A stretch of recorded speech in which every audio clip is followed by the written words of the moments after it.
जब कर्ण की परीक्षा लेने स्वयं पवन सुत हनुमान आ पहुंचे तो कुरुक्षेत्र की धरती पर एक अनसुना रहस्य जन्मा। यह घटना महाभारत युद्ध के 16वें दिन की है। दिन में अर्जुन और कर्ण आमने सामने थे।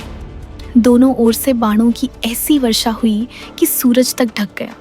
धूल और रक्त से धरती कांप रही थी।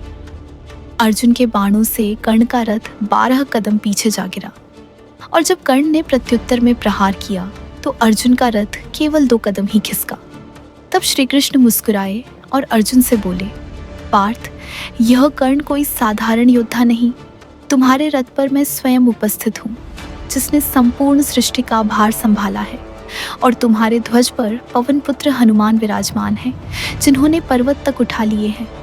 ऐसा रथ भी यदि कर्ण के बाणों से हिल सकता है तो उसका पराक्रम असाधारण है। कृष्ण के ये वचन सुनकर देवता भी चकित रह गए।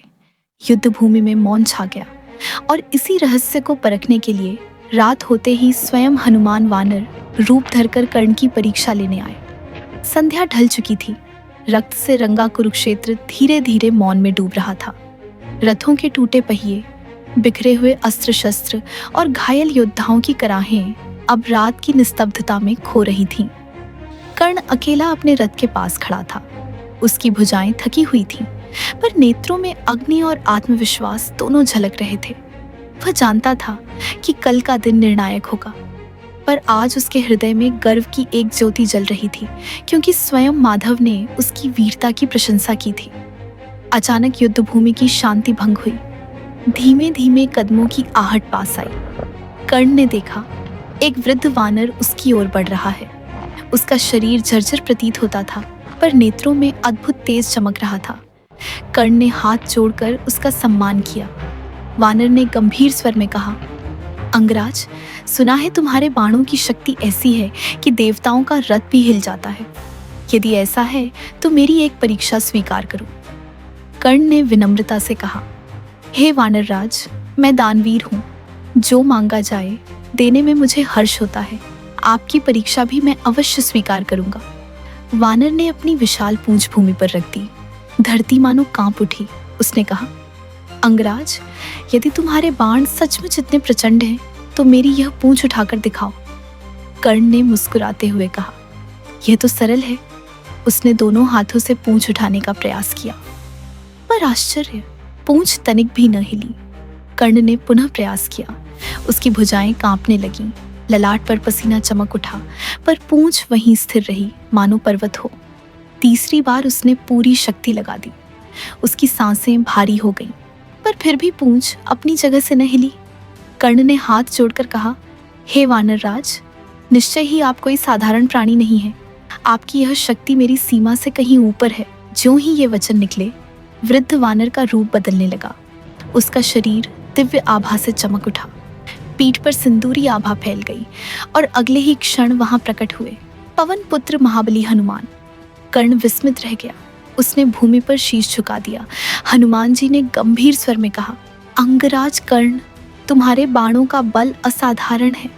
जिस रथ पर मैं और माधव विराजमान हो, उसे हिला देना कोई साधारण बात नहीं। तुम वास्तव में महावीर हो। कर्ण ने सिर झुका के उत्तर दिया, प्रभु, आपके दर्शन मात्र से ही मेरा जीवन धन्य हो गया। मैंने जीवन भर केवल सम्मान की कामना की है। आज आपके चरणों में वही मिल गया। मुझे अब और कुछ नहीं चाहिए। कर्ण की आंखों से आंसू बह निकले, पर चेहरे पर संतोष की हल्की मुस्कान थी। हनुमान जी ने अपने हाथ से कर्ण के मस्तक को स्पर्श किया और आशीर्वाद दिया, कर्ण, तुम्हारे लिए विजय निश्चित नहीं है, क्योंकि विजय का अधिकार पांडवों को है, जिनके सारथी स्वयं वासुदेव श्री कृष्ण हैं। परंतु तुम्हारा सम्मान अमर रहेगा। आने वाले युगों में लोग तुम्हें नायकों की श्रेणी में गिनेंगे। तुम्हारी दानशीलता और पराक्रम युगों युगों तक स्मरण किए जाएंगे। यही मेरा वरदान है। कर्ण मौन रहा। उसकी आंखों से आंसू बहते रहे, पर उसके होंठों पर संतोष की मुस्कान झलक रही थी। वह रात बीत गई। सुबह फिर शंखनाद और रणभेरी की ध्वनि से कुरुक्षेत्र गूंज उठा, पर उस रात का यह रहस्य केवल कर्ण और देवताओं के हृदय में अंकित रह गया। यह प्रसंग महाभारत के ग्रंथों में विस्तार से वर्णित नहीं मिलता, पर लोक कथाओं और जनश्रुतियों में सदा से सुनाया जाता रहा है। यही कारण है कि आज भी कर्ण का नाम महाभारत के महानतम नायकों में गिना जाता है। वह केवल योद्धा नहीं, बल्कि देवताओं द्वारा परखा गया एक अमर महावीर है। ऐसी ही रहस्यमयी और रोचक कहानियां सुनते रहने के लिए रहस्य न्यूज़ को ज़रूर सब्सक्राइब करें।